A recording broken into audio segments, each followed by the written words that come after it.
There you are, project 2025 more or less completed. Lurch, it came on Friday, today is Tuesday, it came on Friday.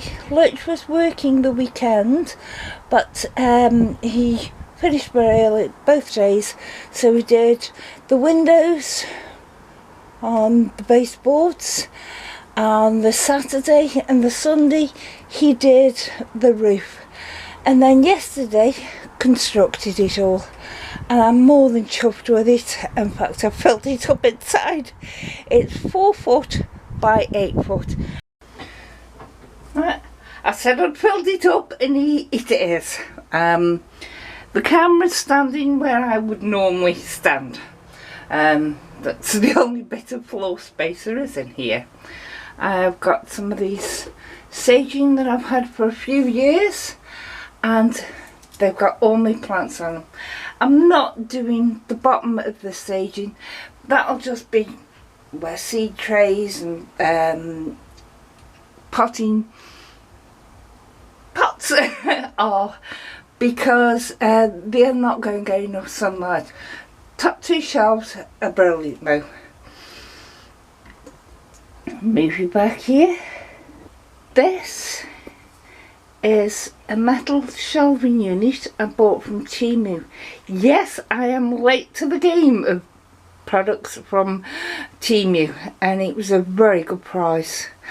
And it came within 2 days, and I like it just right.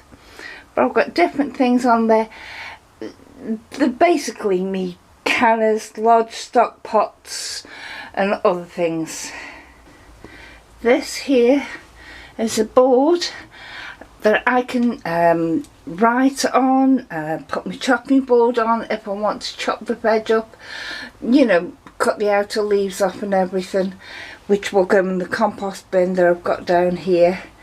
So I'm taking less stuff into the house that's all dirty and that. But as you can see, possibly not, underneath here there's my breadboard, which will go on top of this board, and this is my seeds starting tray, which will go on there so I can mix it up. And I've got compost in here, so this little area fits with a little urban homestead, and it's round full. Now all we're going to do is start a fence and finish it. Yep, that's the porch, and the side of my garage is in the way. Lurch has built a fence by the side of it and a gate as well. So all of this lot, that's what wood that was left over, because they brought it on pallets, and that's what we've made these fence and gates from. Well, Lurch has made. We're sorry about the wind, but all this old fence and the trees and the bed and all the rubbish here, it's going to get sorted out at a later date. Not now, we've done enough this week. Thank you.